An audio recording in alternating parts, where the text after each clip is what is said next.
रामचंद्र कह गए सिया से ऐसा चुनाव भी आएगा।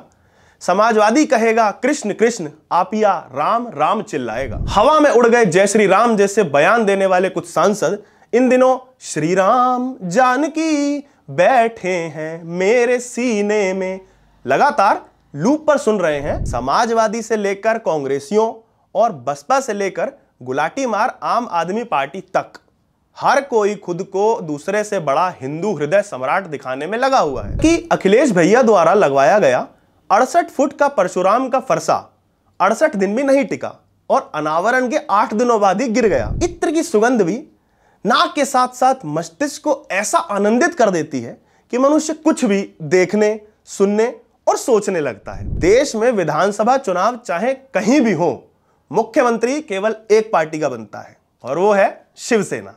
ऐसी तैयारियों की आवश्यकता कमजोर दलों को होती है।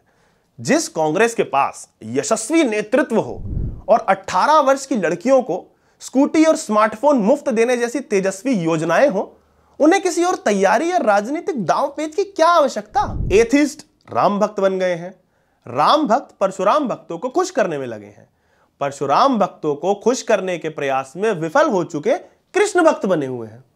कुछ भी कहो, लहर तो भगवा ही है। जेल से मुख्तार अंसारी ने महाराज को स्वयं पत्र लिखा है कि लोग कम पढ़ रहे हो तो मैं मुख्तार अंसारी से महिपाल तिवारी बनके कमल छाप की छत्र छाया में चुनाव लड़ने को तैयार हूं, बस योगी जी बेल करा दो। नमस्ते, मेरा नाम है पुलकित और आप देख रहे हैं डू पॉलिटिक्स। वीडियो आगे देखने से पहले चैनल को सब्सक्राइब कर दीजिए और बेल आइकन दबा दीजिए ताकि हमारी हर नई वीडियो आने के साथ ही आपको नोटिफिकेशन मिल जाए। 5 राज्यों में एक बार फिर वही समय आ चुका है जब नेताजी का काफिला क्षेत्र में घुसते ही नेताजी के माथे की शिकन और लोगों की आंखों की चमक दोनों समान रूप से बढ़ने लगते हैं। इन 5 राज्यों में से एक राष्ट्रीय राजनीति का गढ़ कहा जाने वाला उत्तर प्रदेश भी है। उत्तर प्रदेश और बिहार 2 ऐसे राज्य हैं जहां और कोई काम समय पे हो या ना हो, चुनाव एकदम सही समय पे पूरे गाजे बाजे के साथ होते हैं। इन राज्यों के लोग अक्सर इस प्रकार के दावे करते भी देखे जाते हैं कि दिल्ली पर उसी का परचम लहराता है जिसे यूपी बिहार के नेता समर्थन देते हैं। ऐसे लोगों को इस बात पर भी आत्ममंथन करना चाहिए कि जो नेता दिल्ली तक अपनी सुनवाई का दावा पेश करते हैं, क्या वे कभी अपनी जनता की सुनते हैं। खैर, इससे इतर एक महत्वपूर्ण और दिलचस्प बात यह है कि इस बार उत्तर प्रदेश विधानसभा चुनावों में हर पार्टी भगवाधारी है। नहीं, योगी आदित्यनाथ ने जबरन राज्य का भगवाकरण नहीं कर दिया है, बल्कि विरोधी पार्टियों के नेता स्वयं ही भगवा चोला ओढ़े खुद को महाराज का प्रतिद्वंदी साबित करने में लगे हैं। समाजवादी से लेकर कांग्रेसियों और बसपा से लेकर गुलाटी मार आम आदमी पार्टी तक हर कोई खुद को दूसरे से बड़ा हिंदू हृदय सम्राट दिखाने में लगा हुआ है। लखनऊ में दादा परशुराम के 68 फुट ऊंचे फरसे का अनावरण करने वाले अखिलेश यादव हो या उत्तर प्रदेश में ब्राह्मणों पर अन्याय की बात करते बहुजन समाज पार्टी के सांसद सतीश चंद्र मिश्रा, सब के सब हिंदू वोट बैंक को भुनाने को अदाकारी का ऐसा छौंका लगा रहे हैं कि महान शेफ संजीव कपूर भी शर्मा जाएं। हालांकि अखिलेश भैया द्वारा लगवाया गया 68 फुट का परशुराम का फरसा 68 दिन भी नहीं टिका और अनावरण के 8 दिनों बाद ही गिर गया। अब देखना यह दिलचस्प होगा कि उनकी ब्राह्मण वोट बैंक को साधने की यह तकनीक आने वाले चुनावों में फायदा देती है या उनकी पार्टी भी 10 मार्च को चुनावों के लिए लगवाए गए उसी फरसे के समान औंधे मुंह गिर जाती है। वैसे अगर यह माना जाए कि फरसा गिर जाने के कारण अक्की भैया से भगवान विष्णु के एक अवतार नाराज हो भी गए हैं, फिर भी उनके अनुसार उन्हें चुनाव जितवाने का जिम्मा इस बार विष्णु के ही दूसरे अवतार ने ले लिया है। अक्की भैया कुछ दिनों पहले एक प्रेस वार्ता में कहते हुए दिखे कि उनके सपने में स्वयं भगवान श्री कृष्ण आए थे और उन्होंने आकर उन्हें बताया कि उत्तर प्रदेश में समाजवादी पार्टी की सरकार बनने जा रही है। माना तो जाता है कि अखिलेश भैया पूर्णतः टी टॉटलर हैं, बिल्कुल मेरी तरह, परंतु कई बार इत्र की सुगंध भी नाक के साथ साथ मस्तिष्क को ऐसा आनंदित कर देती है कि मनुष्य कुछ भी देखने, सुनने और सोचने लगता है। खैर, सपनों का क्या है, सपनों में तो मोदी जी को भी कई बार नोबेल पीस प्राइज और मुझे भी मेरी सारी पूर्व प्रेमिकाएं एक साथ आकर बेस्ट बॉयफ्रेंड एवर के पुरस्कारों से नवाज चुकी हैं।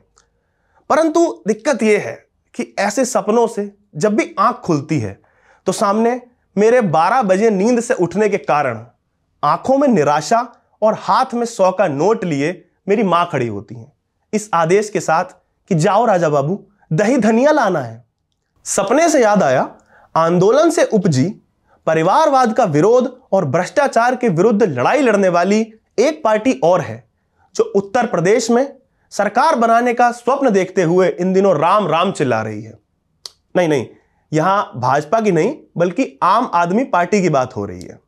जी हां, वही पार्टी जिसके कुछ वरिष्ठ नेता कुछ वर्षों पहले तक अयोध्या में राम जन्मस्थान की भूमि पर स्कूल और यूनिवर्सिटी बनाने की वकालत करते थे, आज उसी पार्टी के वही नेता गले में भगवा गमछा पहने अयोध्या के निर्माणाधीन राम मंदिर के दर्शन करते दिख रहे हैं। हवा में उड़ गए जय श्री राम जैसे बयान देने वाले कुछ सांसद इन दिनों श्री राम जानकी बैठे हैं मेरे सीने में लगातार लूप पर सुन रहे हैं और मुंगेरी लाल के हसीन सपनों में खोए हैं कि उन्हें भी लखनऊ की गद्दी नसीब होगी। हालांकि राम के नाम पर वोट मांगने वाले यही लोग वो हैं जो राम मंदिर के निर्माण को लेकर भ्रष्टाचार जैसे आरोप लगा चुके हैं। ये सभी लोग, पार्टियां सरकार बनाने और मुख्यमंत्री पद की दावेदारी करने में लगे हैं। ये भोले भाले क्यूट नेता नहीं जानते कि देश में विधानसभा चुनाव चाहे कहीं भी हो, मुख्यमंत्री केवल एक पार्टी का बनता है और वो है शिवसेना। हाल ही में शिवसेना के सांसद संजय राउत ने उत्तर प्रदेश की राजनीति का हाल देखते हुए सोचा कि Why should North Indian नेताज have all the fun? इसी कारण उन्होंने कहा कि शिवसेना भी प्रदेश में 50 से 100 सीटों पर चुनाव लड़ेगी।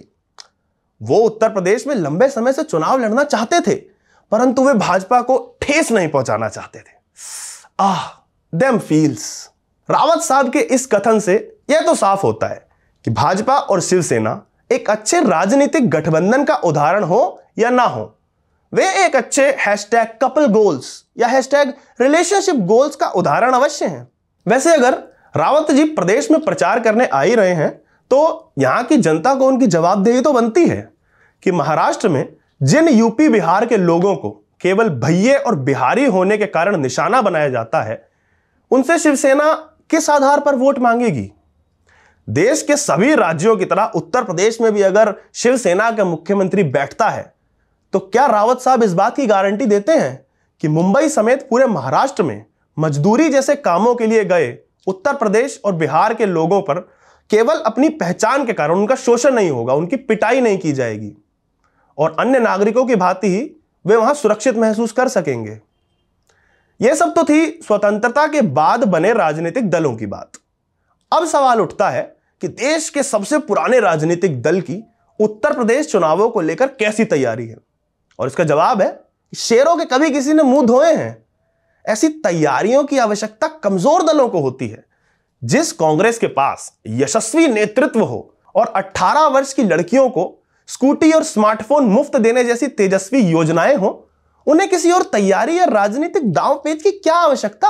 अपने राज में जिस पार्टी ने देश के तत्कालीन युवा पीढ़ी को बिना बात के गड्ढे खोदने का पैसा दिया हो और उन्हें कर्मठ बना दिया हो, अब वह पार्टी आने वाली पीढ़ी को स्कूटी देकर हैवी ड्राइवर बनाने और स्मार्टफोन देकर इंस्टाग्राम रील्स पर let me skip to the good part के कथन के साथ एक उज्जवल भविष्य देने की तैयारी में है। बाकी पार्टी में जनेऊधारी ब्राह्मण तो हैं ही, तो उत्तर प्रदेश के समस्त ब्राह्मण समुदाय का वोट एक मुश्त उधर ही पड़ेगा। इन सभी विरोधी दलों की बात करते हुए अंत में आते हैं सत्ताधारी पार्टी पर, जहां योगी जी लोन वुल्फ बने आसपास मची पूरी छीछा लेदर से ध्यान हटाते हुए केवल फास्ट एंड फ्यूरियस के डोमिनिक टोरेटो की भांति पूर्ण बहुमत पर फोकस करे हुए हैं और उसी दिशा में अपनी गौड़ी दौड़ाए पड़े हैं। पार्टी का बाकी नेतृत्व चाहे अलग थलग दिशा में डोल रहा हो। You see what I did there. दूसरी बात, इतनी तीव्र गति से तो मुख्यमंत्री योगी ने कुर्सी पर बैठते ही प्रदेश से गैंगस्टरों का सफाया नहीं किया था, जितनी तेजी से चुनाव आयोग के चुनाव की तिथियां घोषित करते ही भाजपा के नेता भाजपा छोड़कर विभिन्न पार्टियों में भागते नजर आ रहे हैं।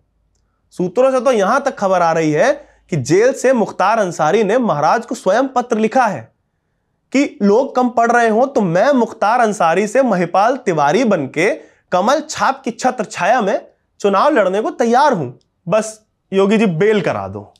वैसे राजनीतिक दृष्टि से देखा जाए तो यह भाजपा के लिए गंभीर समस्या साबित हो सकती है, लेकिन इस पर मैं ज्यादा इसलिए नहीं बोलूंगा क्योंकि आजकल कोई भी चीज मास्टर स्ट्रोक साबित हो जाती है। इसलिए अगर 10 मार्च को भाजपा दोबारा पूर्ण बहुमत में आ गई तो कार्यकर्ता निब्बाज मेरी ये क्लिप खोद खोद कर निकालेंगे और टैग कर करके मेरे अंग विशेष में चरस बो देंगे कि अब बोल ना अब शब्द। उत्तर प्रदेश और बिहार की राजनीति सदा से जटिल रही है, पर फिलहाल राज्य में जो चल रहा है वो विडंबना और हास्य दोनों से भरपूर है। एथिस्ट राम भक्त बन गए हैं, राम भक्त परशुराम भक्तों को खुश करने में लगे हैं, परशुराम भक्तों को खुश करने के प्रयास में विफल हो चुके कृष्ण भक्त बने हुए हैं। कुछ भी कहो, लहर तो भगवा ही है। अच्छा, कृष्ण भक्त से याद आया, राम मंदिर का निर्माण हो रहा है, काशी विश्वनाथ कॉरिडोर भी लगभग तैयार हो चुका है। ये मथुरा से इस बार कौन खड़ा हो रहा है? कमेंट सेक्शन में अवश्य बताएं। धन्यवाद।